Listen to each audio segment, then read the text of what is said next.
galera, vamos continuar nossa querida aula de refração. Bem legal, né, a primeira parte? Tranquilinha, suave. Falei pra vocês que ia ser mole? Mole pra gente. Refração é tranquilo, tá? Refração é tranquilo. Mas vamos começar assim já, ó. Formação de imagens. Então tá ali a nossa formação de imagem. Então é o seguinte, ó. Formação de imagem. Tu está observando ali, ó, a imagem de um garoto observando a moeda dentro do aquário, que é aquela situação que eu havia falado pra vocês. Lembra quando a gente olha e fala, tá ali, a gente vai naquele local que a gente está achando e não tá? Então, isso é devido à refração. E aí, ó, a gente acabou de estudar aí a refração da luz e sabemos que o raio, né, de luz sofre um desvio ao mudar de meio em que se propaga. Na verdade, a gente está falando da velocidade do meio de propagação que faz com que isso mude também, né? Então, nesse caso, o raio da luz da moeda, ao deixar de se propagar na água e passar a se propagar no ar, sofre um desvio, afastando-se da normal, né, no ponto de refração ali. No entanto, nossa visão não compreende essa mudança do percurso de raio. Entende como se o raio tivesse percorrido um trajeto retilíneo.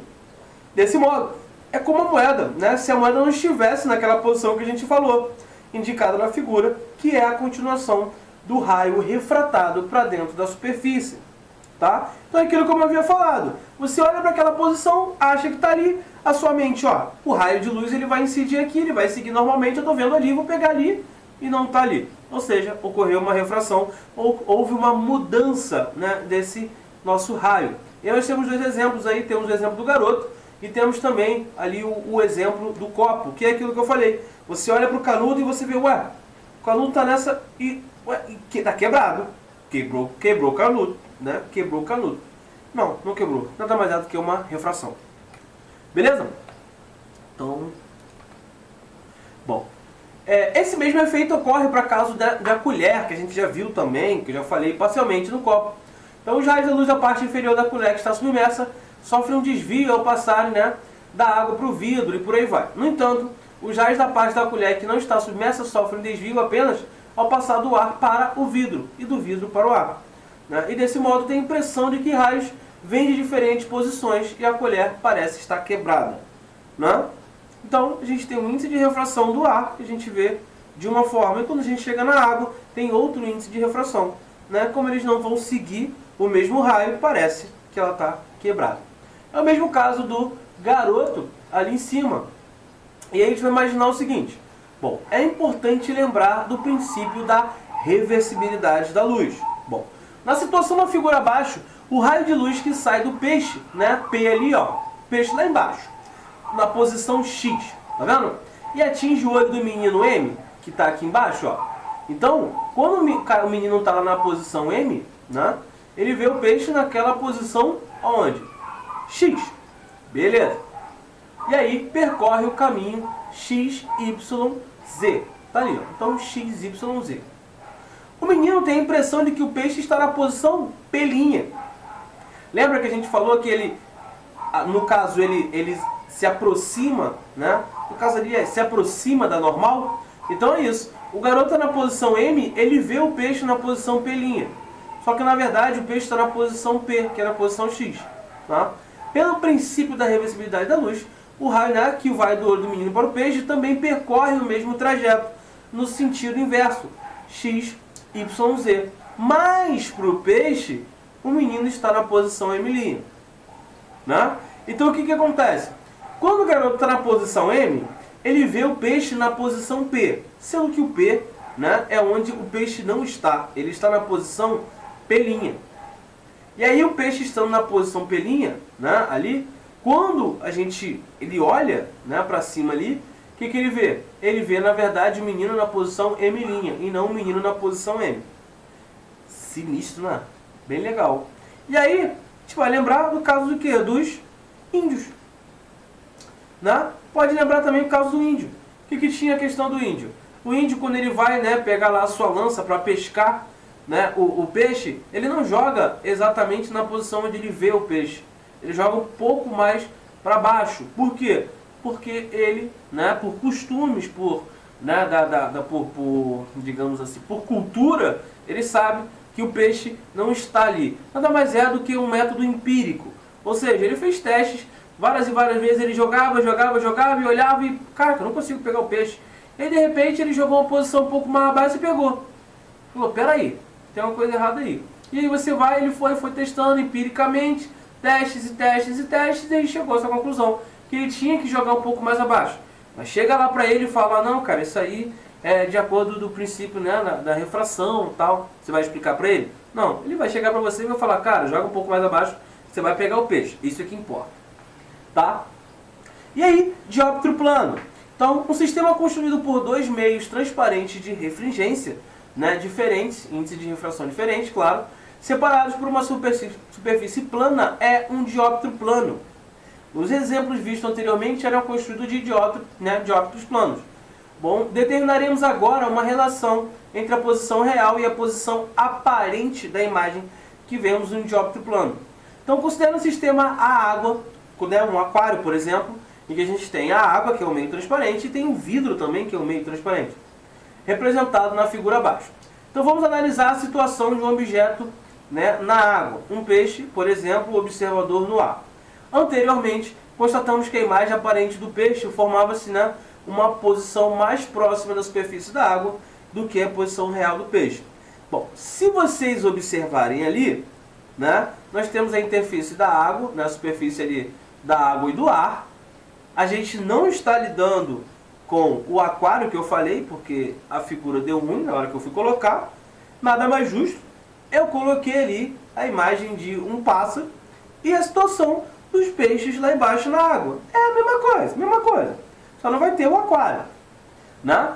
E aí nós temos ali a posição do observador, que é o nosso pássaro, e aí ele observa, né, a imagem P' e o objeto P, né? Nós temos ali as distâncias, nós temos o ângulo de incidência ali, nós temos o ângulo ali de refração, né? E é isso, particula-se aí por um dióptro plano, né? Um sistema de dióptro plano em que a gente pode calcular, né, como, né, qual é a posição real do nosso objeto e qual a posição real, no caso da imagem, né, abaixo ali. E aí, quando o objeto, né, é observado de modo que o ângulo de incidência seja praticamente perpendicular, a seguinte equação é válida. Ou seja, n do observador sobre n do objeto é igual a P' sobre P. Tá? Quem é P'? Bom, P' é a distância da imagem à superfície, tá? E P é a distância do objeto à superfície. E n do observador nada mais é do que n do observador é o índice de refração de onde está localizado o observador, e n, no caso, o índice de refração onde está localizado o nosso objeto. Tá? E aí, ó, como eu falei lá, o P é a distância do objeto à superfície. Né? Deixa eu botar meu rosto vindo para cá.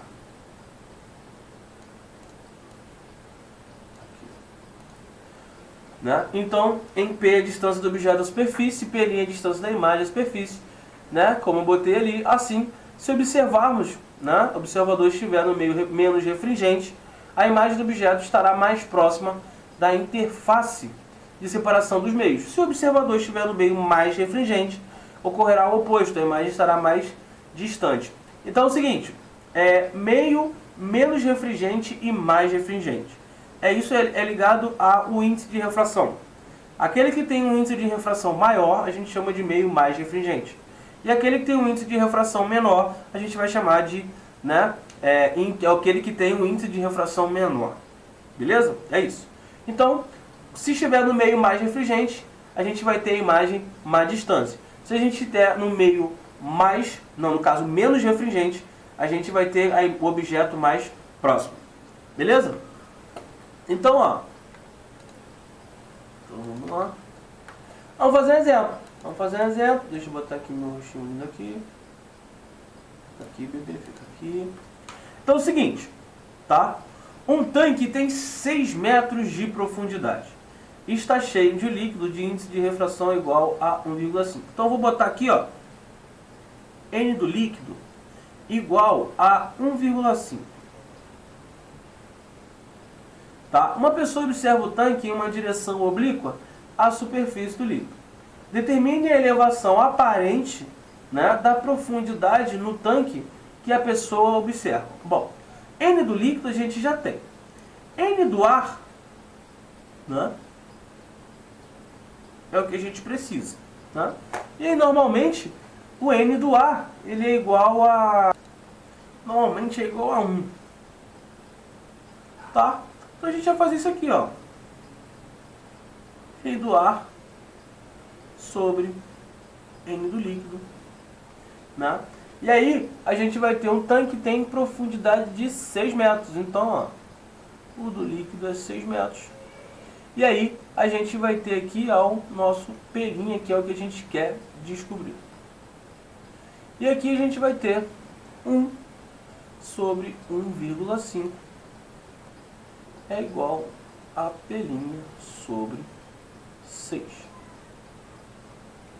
Ou seja, P' vezes 1,5 é igual a 6.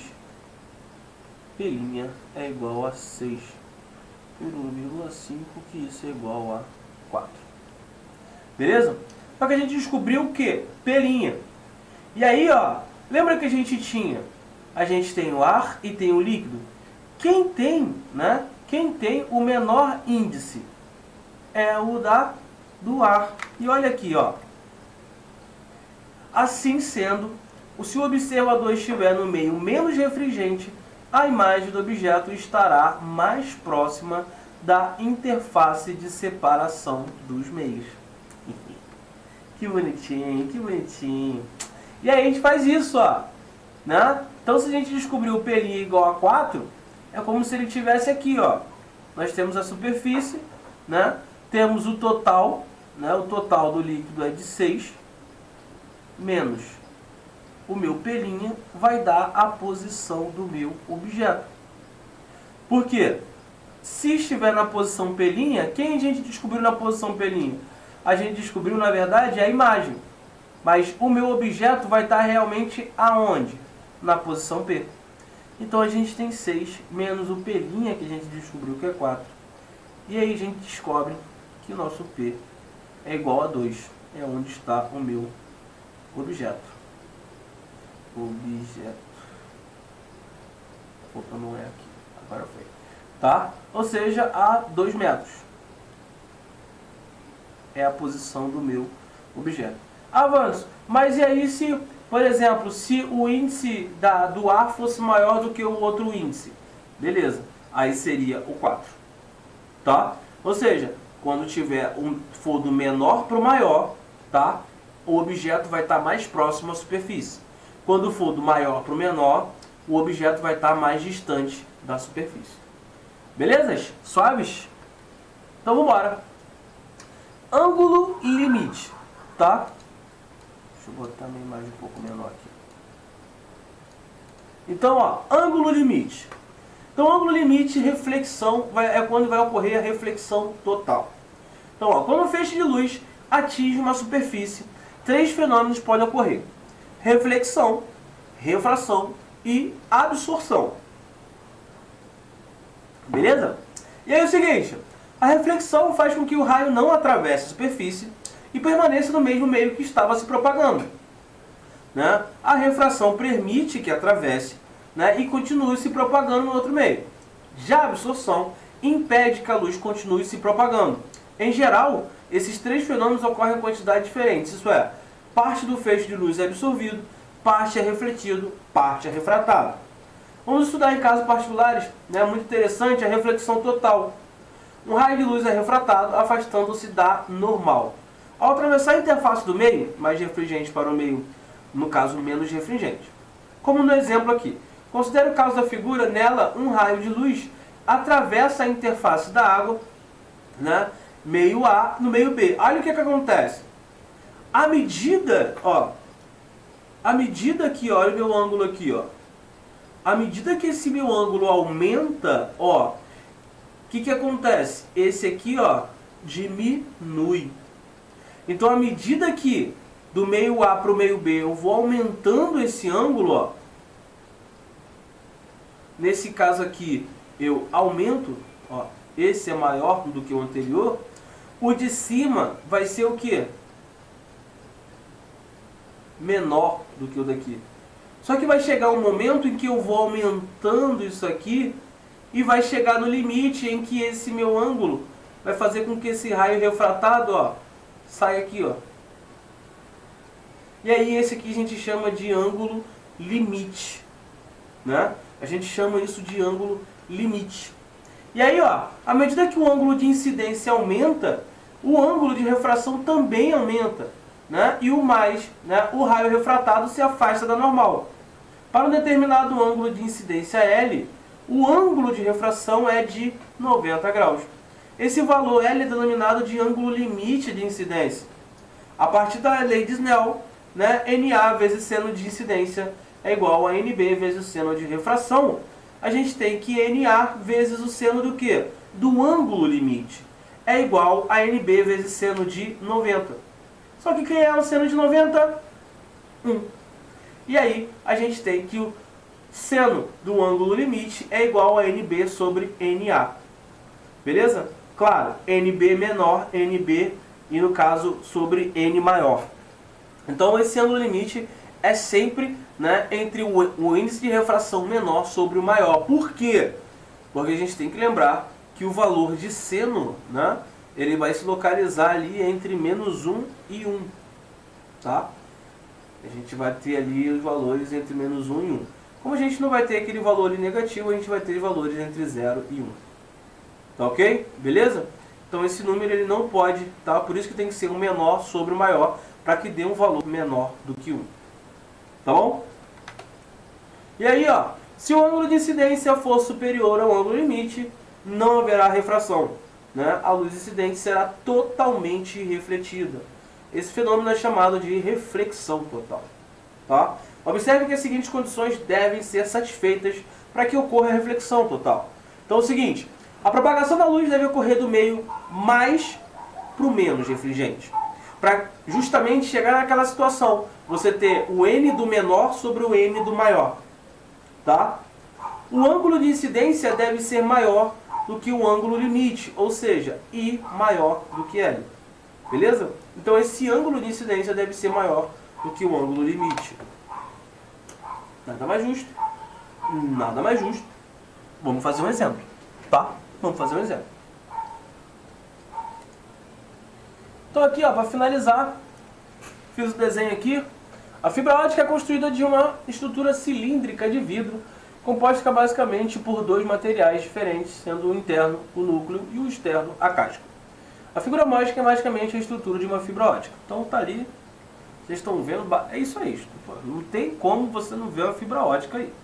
Então aqui está a casca da minha fibra ótica, né?